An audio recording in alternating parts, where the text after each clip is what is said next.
우리에게 주시는 하나님의 말씀 창세기 47장 1절에서 12절의 말씀입니다.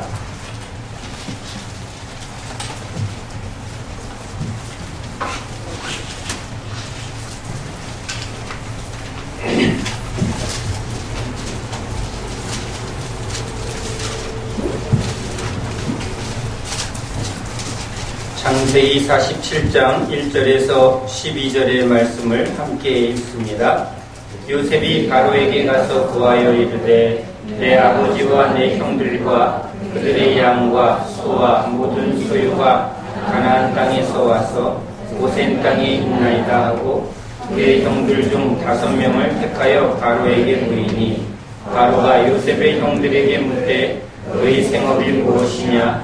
그들이 바로에게 대답하되 종들은 묻자이온데 우리와 손조가 다 그러하나이다 하고 그들이 또 바로에게 고하되 가나안 땅에 기근이 심하여 종들의 양떼를 칠 곳이 없으므로 종들이 이곳에 거류하고자 왔사오니 원하건대 종들로 고센 땅에 살게 하소서.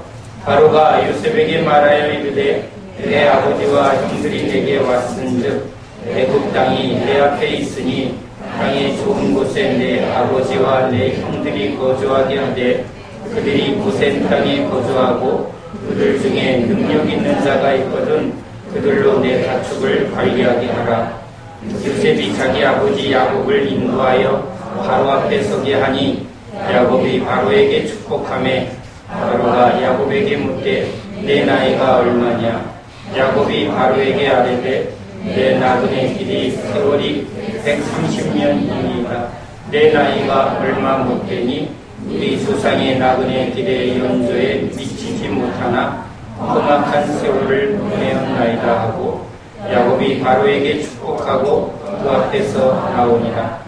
요셉이 바로의 명령대로 그의 아버지와 그의 형들에게 거주할 곳을 주되 애굽의 좋은 땅 라암셋을 그들에게 주어 소유로 삼게 하고 또 그의 아버지와 그의 형들과 그의 아버지의 온 집에 그 식구를 따라 먹을 것을 주어 공양하였더라. 아멘. 할렐루야. 아멘. 우리는 하나님의 백성입니다. 하나님의 백성이 이 땅에서 사는 동안 하나님의 뜻대로 살아야 하며 또 세상과는 다른 길을 걸어가야 합니다. 그런데 우리는 전능하신 하나님 그리고 우리를 사랑하시는 우리에게 복 주시기를 원하고 형통케 하기를 원하시는 그 하나님을 믿습니다. 그러기에 세상 사람들에 대하여 우리는 분명하게 이렇게 말할 수 있습니다. 하나님이 우리와 함께 하십니다. 또 그 하나님이 우리를 지키고 보호하십니다. 하나님이 우리에게 복을 주십니다. 우리는 분명하게 이렇게 말할 수 있어야 합니다. 그런데 우리 현실의 삶에는 세상 사람들과 분명하게 구별되고 세상 사람들이 여러 가지 어려움을 겪지만 우리는 하나님이 함께 하심으로 이 어려움을 넉넉하게 피하고 이기고 또 잘 될 것을 바라보고 그것을 또 소망합니다. 그런데 실질적으로 우리 예수를 믿는 하나님의 백성의 삶에 문제가 없는가? 고통이 없는가? 실패가 없는가? 아닙니다. 똑같이 고통이 있고 실패가 있고 또 어려움이 찾아옵니다. 그래서 우리는 이 부분에 갈등을 느낍니다. 안 믿어서 겪는 고통은 안 믿으니까 그렇다 하는데 우리가 예수를 믿을 때 수고하고 무거운 짐진 자들아 다 내게로 오라 내가 너희를 쉬게 하리니 맞습니다.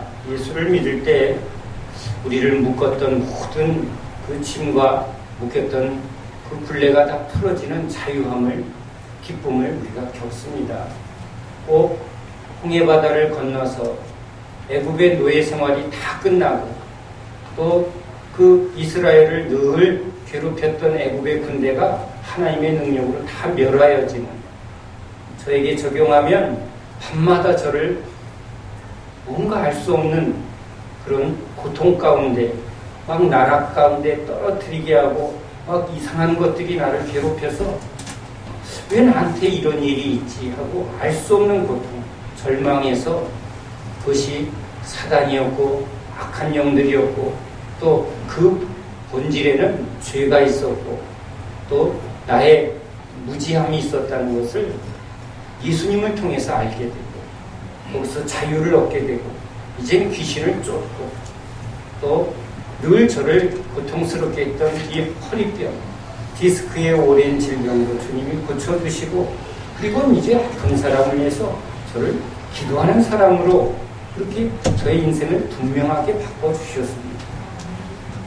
그런데 그런 저에게 고통이 없는가, 문제가 없는가? 없는 줄 알았습니다. 없어야 될 줄 알았습니다. 그런데 저의 삶에도 고통이 찾아옵니다. 어려움이 찾아옵니다. 문제가 찾아옵니다. 하나님, 도대체 왜 나에게 이런 일이 생깁니까? 저에게는 늘 문제 있는 사람이 찾아옵니다. 목사님, 저에게 이런 문제가 있습니다. 목사님, 이런 고민이 있습니다. 이런 고통이 있습니다.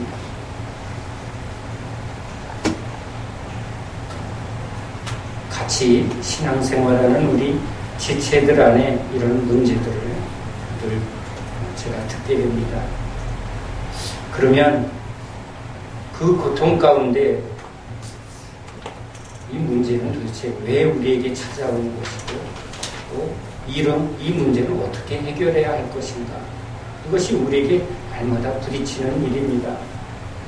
문제가 있는데 이 문제가 도대체 어떤 문제인지를 모르면 우리도 학교 학창시절에 시험 문제를 풀어보면 이 문제가 무슨 뜻인지를 모르면 답을 찾을 수가 없습니다. 문제를 잘 풀지를 못하면 항상 틀린 답을 찾게 됩니다. 문제를 정확하게 알아야 답이 이거구나 하고 찾을 수 있는데 도대체 왜 나에게 이런 고통이 찾아오는지, 왜 이런 어려움이 나한테 찾아오는지에 대한 의미를, 뜻을 알지 못하면 우린 그게 더 힘들게 여겨집니다. 그래, 이 고통에는 이러한 유익이 있어 라고 우리가 안다면 우린 인내할 수 있죠.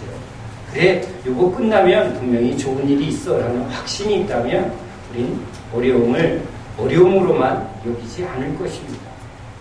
그런데 왜 나한테 이런 일이 생기지? 왜 이런 어려움이 나한테 자꾸 일어나지? 그것이 우리들에게 닥친 문제입니다. 우리 학생들도 시험 없는 세상에서 살고 싶다. 아예 좀 대학도 아무 대학이나 막 들어가게 해주는 그런 나라에서 살면 얼마나 좋을까. 아멘? 반응이 없네요. 오늘 중고등부도 우리 함께 예배드리는데 우리나라 교육정책이 바뀌어서 본인이 원하는 대학에 무조건 입학이 가능합니다. 그러면 여러분은 지금 할렐루야 이렇게 해야 되죠. 우리 부모님도 아이고야 그러면 이제 참 걱정 없다. 등록금 무료 이러면 또 우리 아빠들은 어깨에 짐이 확 가벼워지죠. 그런데 대학 졸업해도 인생의 문제는 해결되어지지 않습니다. 취직만 하면 그렇죠? 취직해도 인생의 문제는 다 해결되어지지 않습니다. 결혼만 하면 그렇죠? 근데 결혼을 하면 또 문제가 또 생깁니다. 아이 없는 사람이 아이만 가지면 하지만 아이 낳고 나면 아이 때문에 고통을 겪습니다. 과연 우리 인생은 이 고통과 문제에서 벗어날 수 있을까? 그래서 사람들은 어떻게 하면 편안하게 고통 없이 안 아프고 문제 없이 그렇게 살 수 있을까? 그것을 늘 소망합니다. 잘 산다는 것, 저 사람 잘 살아. 이 말은 뭐죠? 저 사람 문제 없어. 왜? 돈이 많아갖고 문제가 다 해결돼. 그런 뜻이잖아요. 왜? 문제를 해결하려면 힘이 있어야 되는데 세상에서 문제를 해결하려면 돈이 최고야. 그러니까 사람들이 잘 살아 라는 말 속에 그 잘 산다는 말을 잘 생각해 보면 저 사람은 문제가 없고 문제가 있어도 그 문제를 잘 해결해서 지금 하는 일이 잘 되고 있어. 자녀들도 잘 풀리고 사업도 잘 풀리고 몸도 건강하고 그러면 잘 살아. 아파도 돈 없으면 고생하고 애들도 부모가 팍팍 안 밀어주면 대학 들어가서 등록금 내기도 유학 보내기도 하니까 역시 돈이 있어야 돼. 그래서 세상 사람들은 저 사람 잘 살아.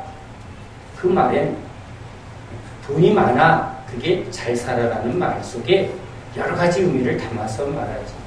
그러니까 우리는 결국은 우리의 그런 고백과 또 우리의 현실의 삶 속에 좀 고통도 없고 문제도 없으면 좋겠는데 그래서 주님 앞에 나왔는데 우리 예수 믿는 우리들에게도 또 계속 문제가 일어납니다.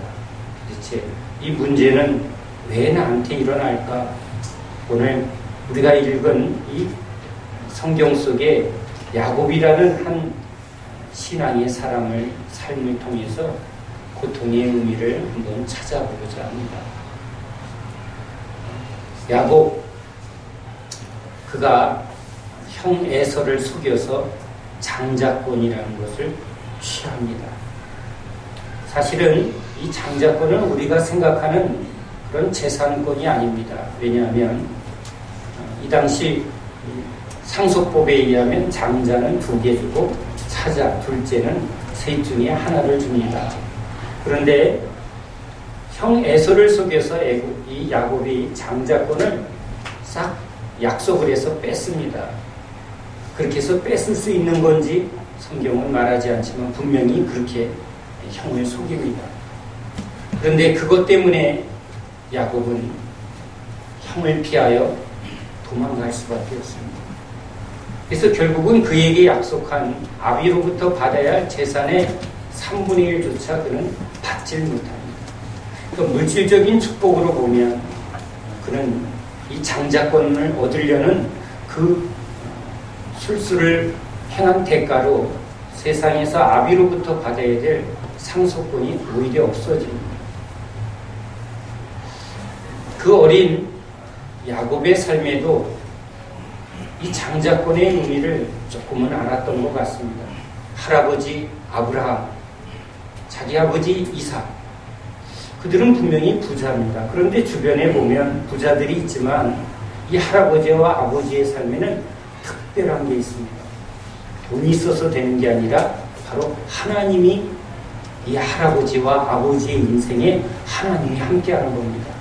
그 하나님 때문에 주변의 사람들이 두려워합니다. 돈이 있다고 되는 인생이 아니라 진짜 하나님이 함께하면 특별한 게 있구나, 문제가 다 해결되는구나 라는 것을 이 어린 야곱이 보고 그 축복이, 하나님이 함께하는 복이 저 장자권에 있다는 것을 그가 알았습니다. 그래서 형에게 그것을 속여서라도 취하려고 합니다. 아버지를 속여서라도 그것을 얻으려고 합니다. 그런데 그가 한 믿음의 선택은 대가를 치릅니다. 세상에 하나밖에 없는 형이 왼수가 됩니다. 여러분 살면서 형제끼리 원수돼서 사는 것 행복할까요?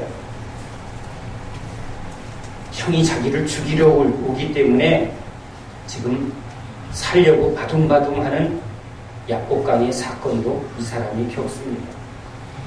형제 사이가 좋은 거 참 부럽습니다.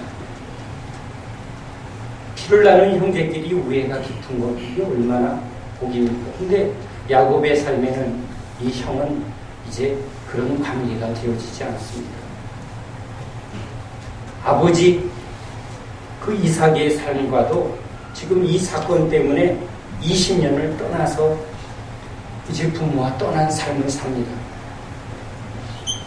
자기 인생에 가장 부모의 도움이 필요했던 그 청년기에 오히려 그는 부모를 떠나서 그냥 열심히 살 수밖에 없었습니다.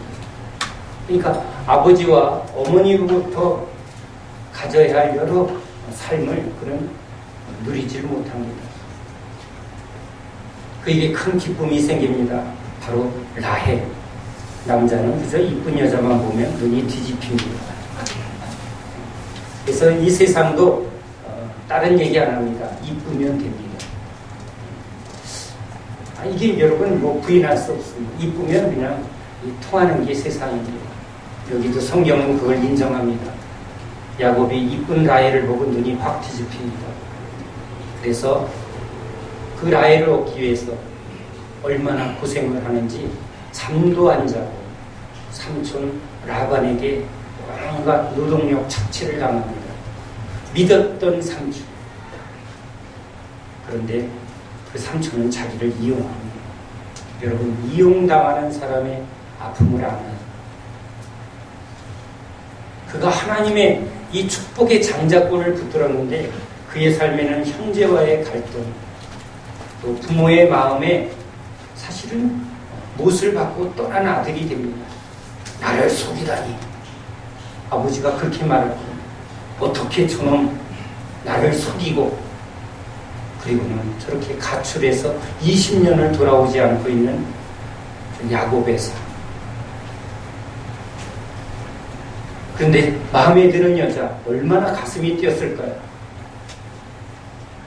그 여자의 눈이 뿅 간 이 야곱이 그 여자를, 그 라헬을 취하기 위해서 얼마나 애쓰는지. 그런데 그것을 이용해서 못생긴 레아가 첫 번째 부인으로 자기한테 주어집니다. 남자들은 그저 치마만 두르면 그냥 10명이어도 좋다 할 것 같지만 살아보면 진짜 한 여자랑 잘 사는 것도 힘든데 지금 그에게 원하지 않는 여자 셋이 부인으로 주어집니다. 삼천 궁녀면 어때? 아무것도 모르는 남자들은 그저 수많은 여자들을 내가 다 거느리고 살면 그게 복이라고 생각하지만 살아보면 여자들의 질투 속에, 그리고 여자들과 같이 살아가는 삶이 얼마나 힘든지 모릅니다. 지금 남편들에게 한 여자 거느리고 사는 게 참 행복하십니까? 이런 질문 하지 마세요. 하면 곤란합니다. 아이들 낳습니다. 12의 아이들을 낳았습니다. 참 다복해 보입니다. 이쁜 라헬, 또 부인이 또 더불어 넷 있고 아이들도 잘 크고 있습니다. 그런데 이 아이들도 사이가 좋지 않습니다. 왜? 배다른 아이들끼리 사이가 좋지 않습니다. 그 중에 라헬을 사랑했으니까 그 라헬을 통해서 낳은 요셉 얼마나 이뻐했는지 모릅니다. 그런데 그 아들만 이뻐하니 다른 아들들이 결국은 질투하고 싸우게 되고 결국은 우리가 알다시피 그 요셉을 형제들이 죽이려고 하는 사건까지 일어납니다. 여러분, 우리들의 자녀들이 허구한 날 싸우고 멱살잡이하고 그리고 주먹질 해댄다면 여러분 한숨이 나올 겁니다. 도대체 내가 어떻게 살았길래 우리 애들은 저러지. 그 고통은 말할 수 없는 겁니다. 야곱의 인생 진짜 하나님을 믿는 믿음으로 그가 달려가는 인생이었지만 그의 삶에는 참 많은 고통의 문제가 지금 따라가고 있습니다. 외동딸 디나가 이방 남자에게 겁탈을 당합니다. 저는 그걸 생각하면 눈이 뒤집힙니다. 만에 하나 우리 아이에게 그런 일이 있다면 무슨 일이 있을까 생각하니까 저도 모르게 손이 부들부들 떨립니다. 그래서 제가 좋아하는 영화가 있습니다. 딸이 납치당했는데 쫓아가서 나쁜 놈들 다 때려부시고 딸 찾아오는 영화. 그거 보면 쟤는 아주 막 가슴이 시원합니다. 그 주인공이 나쁜 놈들 때릴 때마다 제 손이 같이 때립니다. 얼마나 통쾌한지 모르겠어요. 용서하고 십자가 진짜 이럴 때는 없습니다. 솔직히 말해서. 왜? 딸에 대한 아비의 사랑이지. 그런데 딸에게 그런 일이 일어납니다. 아들들이 그 동네 사람들을 속이고 다 죽여버립니다. 아, 얼마나 참혹한 일입니까? 딸에게 일어난 참혹한 일도 감당하기 힘든데 자기 아들들이 복수한다고 아주 잔인하게 그 마을 사람들을, 동생을 겁탈하고 결혼하려고 하는 그 마을 사람들을 완전히 다 죽여버립니다. 야곱은 하나님을 믿습니다. 하나님이 늘 자기와 함께하는 것을 압니다. 그런데도 자기 삶에 이런 일이 일어날 때마다 도대체 어떻게 해야 되지 하고 당황하고 있는 이 야곱의 모습을 봅니다. 아니, 우리들의 모습이죠. 도대체 애들이 왜 저러지? 도대체 왜 우리에게 이런 일이 일어나지? 요즘은 우리 예수 믿는 사람들에게도 세상 사람들과 똑같은 그런 문제들이 계속 일어나고 있습니다. 그럴 때 우리는 이 야곱처럼 당황합니다. 하나님, 왜 우리에게 이런 일이 일어나나요? 하나님, 우리 자녀들이 왜 이러지? 하나님, 나는 또 왜 이러지? 이런 답답한 상황이 야곱에게 일어나고 우리에게 일어납니다. 약복강에서 주님을 만납니다. 절망했을 때, 포기했을 때, 진짜 죽고 싶었을 때, 진짜 빈손일 때 주님이 만나줍니다. 그리고 은혜를 베풀어 주십니다. 그래서 그의 인생에 커다란 인생의 전환기가 오지만 그 이후에도 인생의 고통의 문제는 계속 찾아오는 것, 그것이 야곱의 삶입니다. 오늘 이 야곱은 이제 130년을 살고 난 후에 이 바로 애굽의 왕 앞에서 내가 지나온 인생이 나그네 길이었고 참 힘든 삶을 살았습니다. 참 인생 어렵습니다. 어느 가수가 사랑 참 어렵다 이런 노래를 불렀는데 그 제목이 참 가슴에 와 닿습니다. 아이들을 사랑하면서 키우는데 그 사랑이 참 어렵습니다. 사랑하려고 결혼했는데 참 부부생활 어렵습니다. 하나님 사랑합니다 하고 신앙생활 하는데 참 어렵습니다. 직장생활 참 어렵고 사회생활 참 어렵습니다. 인생 참 어렵습니다. 오늘 이 험악한 세월을 보냈다고 말하는 이 야곱의 고백이 저의 고백인 것 같고 또 우리들의 고백인 것 같습니다. 우리 아이들도 그냥 이번 합격만 하면, 그렇죠? 이번 문제만 해결하면 그럴 것 같지만 먼저 살아온 우리들은 그것도 끝나면, 그래서 저희 아이가 군대 갈 때 제가 기도했습니다. 빡센데 힘든데 보내달라고. 딱 하나 이유입니다. 얘 이후에, 즉 군대 이후에 세상살이가 더 힘드니까 군대에서 훈련 제대로 받아서 힘든 세상에서 좀 뭔가 이기는 힘을 군대에서 잘 받아오면 좋겠다. 그 마음 때문에 저는 그렇게 기도했습니다. 우리 인생도 또 삶도 여러 가지 고통의 문제가 찾아올 것입니다.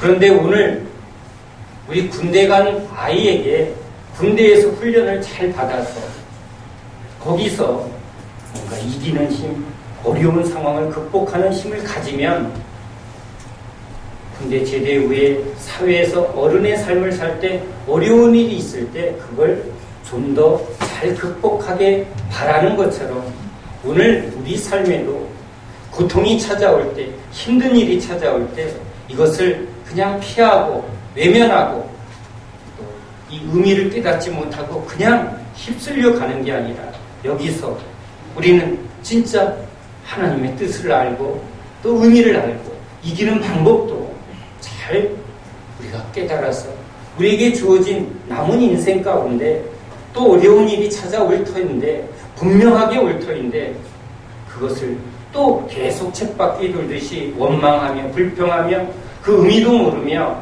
그냥 한탄만 하다가 인생 끝나는 날 아이고 참 헛되게 살았습니다. 내 인생 아무것도 남은 게 없습니다. 이렇게 말하는 쪽쟁이가 아니라 그 하나하나를 잘 이기는 자가 되고 그 하나하나의 의미 속에 좋은 열매를 찾아가는 그런 진정한 삶을 살기 위해서 우리는 하나님의 말씀 속에 지혜를 또 진정한 고통의 뜻을 깨달아야 될 줄로 믿습니다. 전쟁에서 큰 상처를 받은 군인이 있습니다. 팔다리가 다 잘려졌습니다. 사람들이 병신거립니다. 자신도 이 고통, 이 절망을 붙들면 참 자기 인생이 허무해집니다. 그런데 그에게 훈장을 걸어주며 이렇게 말합니다. 당신은 참 훌륭한 군인입니다. 이 고통의 대가로 지금 우리가 있습니다. 이 고통의 의미를 분명하게 인정해주고 또 군인도 자기는 지금 잘려있고 또 고통 중에 있지만 내가 치른 고통이 이 대가가 분명하게 의미가 있고 그 결과에 열매를 분명히 붙든다면 이 고통은 그냥 절망의 고통, 슬픔의 고통이 아니라 의미 있는 고통이지. 똑같은 고통이지만 똑같은 그런 절망의 상태지만 무엇을 붙드느냐에 따라 그 존재의 가치는 달라지는 것입니다. 우리도 어떻게 보면 그런 장애를 가진 사람, 뭔가 문제를 통해서 큰 상처를 받은 사람을 에이 장애인이야, 병신이야, 실패자야 이렇게 보는 게 아니라 이 사람 삶의 고통의 의미를 바르게 발견해주고 그것을 축복해주면 또 그 당사자도 자기 삶에 일어나는 고통의 의미를 깨달았어. 이 고통 속에 진짜 자기 존재의 가치를 발견하면 우리의 관계도 우리의 삶에도 아름다운 열매가 맺어질 줄로 믿습니다. 예수님이 우리의 고통 가운데 오십니다. 여러분, 하나님 하늘 보좌에 앉으신 그분은 고통이 없으신 분입니다. 그런데 그분이 이 고통 가운데 있는 인간 한가운데 내려오십니다. 우리가 이 세상에서 참 우리 뜻대로 안 되는 것 때문에 제한된 삶, 즉 묶여있는 삶이죠. 늘 우리는 고통이 거기서 옵니다. 그런데 하나님이 그 자유하신 그 풍성한 능력의 하나님이 인간의 몸 안으로 자기를 구속하십니다. 여러분 얼마나 답답할까요? 그렇죠? 우리도 조금만 환경이 우리를 좀 답답하게 하면 얼마나 고통을 느낍니다. 그런데 하나님이 인간의 몸을 입는 그 자체가 고통입니다. 자기를 제한하는 것이죠. 우린 조금만 제한받아도 조금만 뭔가 구속이 생겨도 우린 막 갑갑해서 숨 막혀서 죽을 것 같은데 날아다니던 새가 새장 속에 갇힌 것보다 더 자기를 답답하게 묶은 게 하나님이 인간의 몸을 입은 겁니다. 그래서 주님은 스스로 고통 한가운데 모신 것입니다. 주님은 가족들에게도 자신을 인정받지 못합니다. 가장 자기를 기쁘게 맞아야 할 제사장 서기관들, 오히려 그들이 예수님을 죽이려 합니다. 제자들은 어려움이 있자 다 도망갑니다. 예수님의 인생입니다. 아버지의 뜻을 지키기 위해서 십자가 오르기 전에 골고다 언덕에서 얼마나 힘드셨다면 땀이 피가 되도록 기도하십니다. 이 자를 피하고 싶다.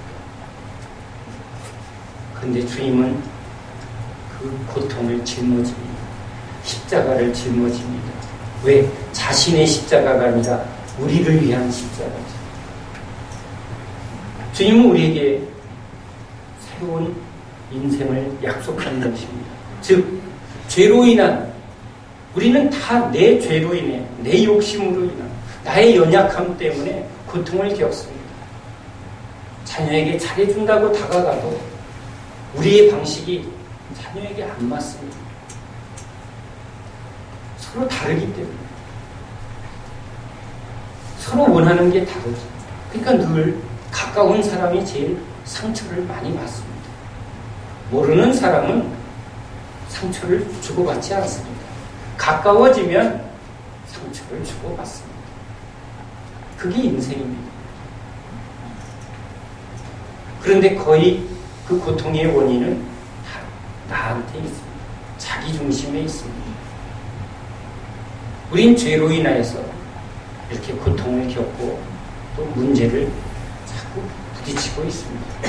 예수님이 오신 것은 이제 우리로 자기 죄와 자기 방식 때문에 겪는 고통을 예수님한테 내려놓고 이제 예수님이 짊어진 남을 위한 타자를 위한 고통의 짐을 짊어지라고 말합니다.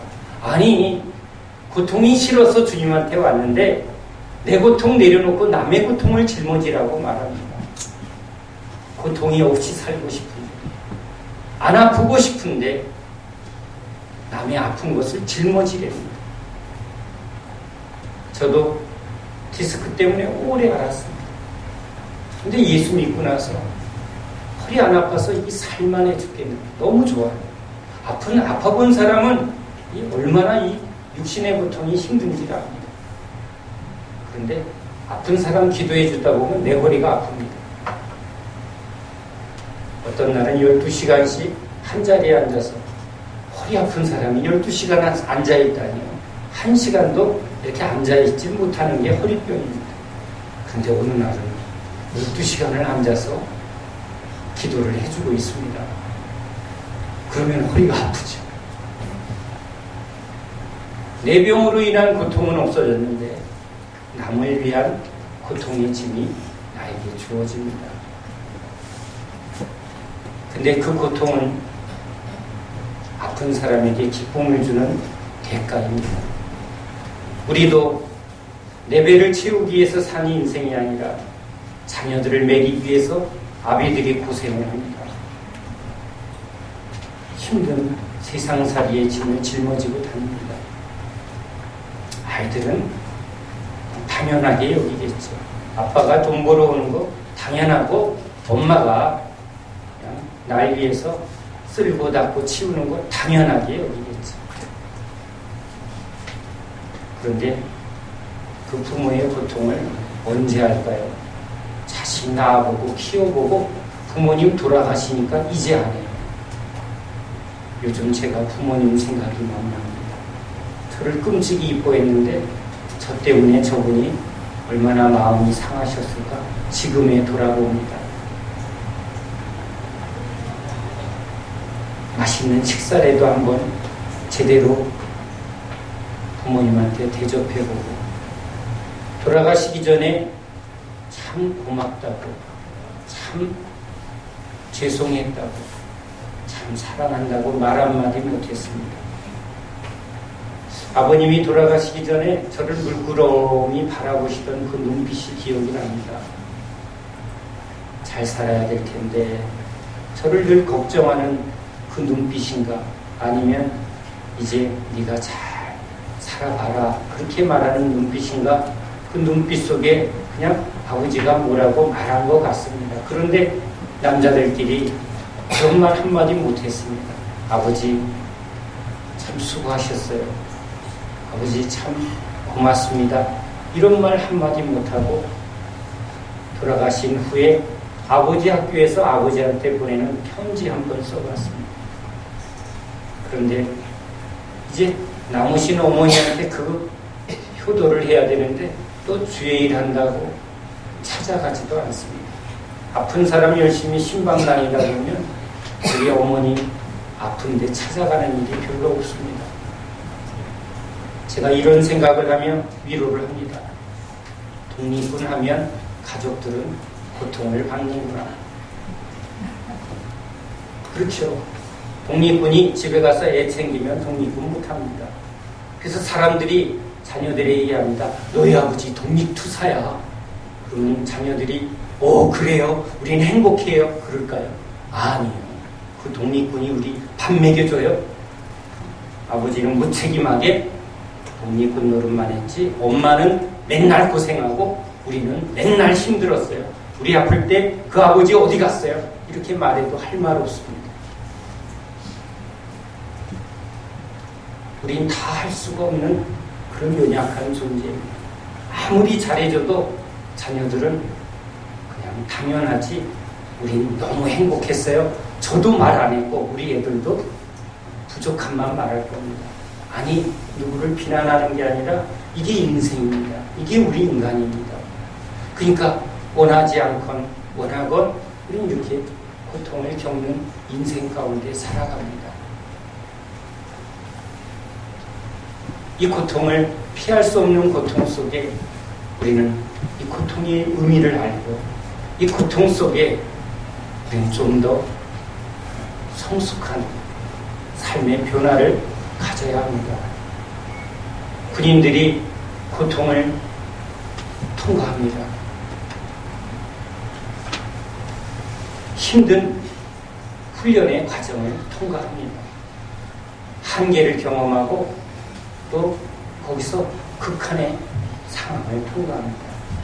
그것을 통과한 사람들이 여러 어려운 상황 속에 잘 극복하는 그런 실력을 갖게 되죠. 우리 하나님이 우리를 고통 가운데로 오히려 통과시키려고 끌고 가십니다. 세상은 피할 수 없어서 그냥 당하지만 우리 예수 믿는 사람들은 오히려 하나님이 고통 가운데 오히려 끌고 가서 주님이 우리를 훈련합니다. 홍해바다를 건넜을 때 너무 기뻐했던 이스라엘이 광야의 메마른 길 속에 고통의 연단의 훈련의 과정을 겪습니다.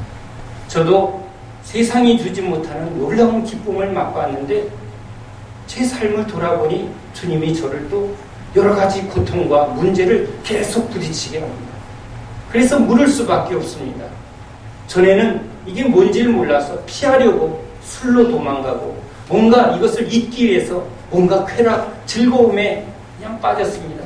일하는데 그냥 뭐 재미난 일에 왜 고통의 문제를 피하기 위해서 어떻게 할지를 모르니. 근데 지금은 문제가 있으면 모르니까 하나님 앞에 갑니다. 하나님, 왜 그래요? 우리 애들이 왜 그러지? 저는 왜 그러지요? 제 삶은 왜 이러죠? 우리 집사님들은 왜 이러죠? 이걸 주님한테 물을 수밖에 없습니다. 여러분은 하나님의 백성입니다. 그 증거는 우리가 문제가 있을 때마다 하나님 앞에 나아가 아뢰는 자가 하나님 백성입니다. 하나님이 침묵하시면 침묵하는 그 뜻을 묻는 게 하나님의 백성입니다. 지나고 나서야 하나님이 이 일을 통해서 나를 훈련하셨구나, 나를 바꾸시려고 그랬구나. 세상 사람들은 자기를 바꾸는 게 아니라 환경을 바꾸려고 인생을 살다가 그냥 고통 가운데 끝나지만 우리는 고통을 통과하며 하나님의 뜻을 알아가고 하나님이 우리에게 오히려 지라고 하신 이웃의 고통을 짊어지는 자가 되기 위해서 이 믿음의 훈련을 합니다. 지금 여러분이 겪는 고통 가운데 하나님의 뜻을 깨닫는, 하나님의 음성을 듣는 저와 여러분 되시기 바랍니다. 그 하나님이 우리를 그 고통 가운데 길을 내시고 그 고통을 깨닫게 하시고 이기게 하는 능력을 주시는 분임을 만나는 여러분 되시기 바랍니다. 우리는 잠시 머물다가는 나그네 길입니다. 그냥 이 세상을 끝날 때 아이고 사는 게 뭐 그런 거지 하고 그냥 의미 없는 그런 허무한 고백이 아니라 이 험난하고 힘든 인생의 길을 다 마친 후에 우리는 하늘에서 상 주시는 이심을 바라봐야 하며 또한 이 인생 가운데 하나님이 우리에게 행하신 놀라운 일들을 기뻐하는 그런 그리스도인이 되어야 할 줄로 믿습니다.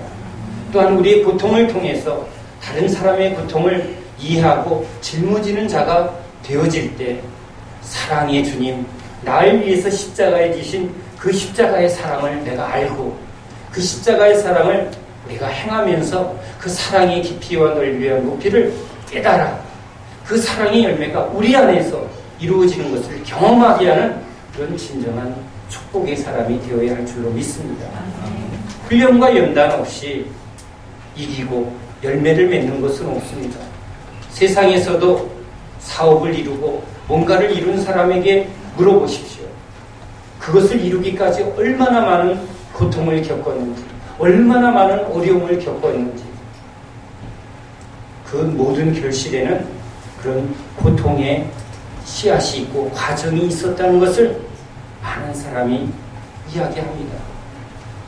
세상 열매에도 그런 고통의 대가가 치루어지는데 영원한 열매를 약속한 우리 하나님이 우리에게 주시는 고통이 그냥 열매 없는 고통, 헛된 고통이 아니라 영원한 보석같이 빛나는 그런 참다운 열매를 우리에게 주시려는 고통이라는 것을 우리는 분명하게 알아야 합니다.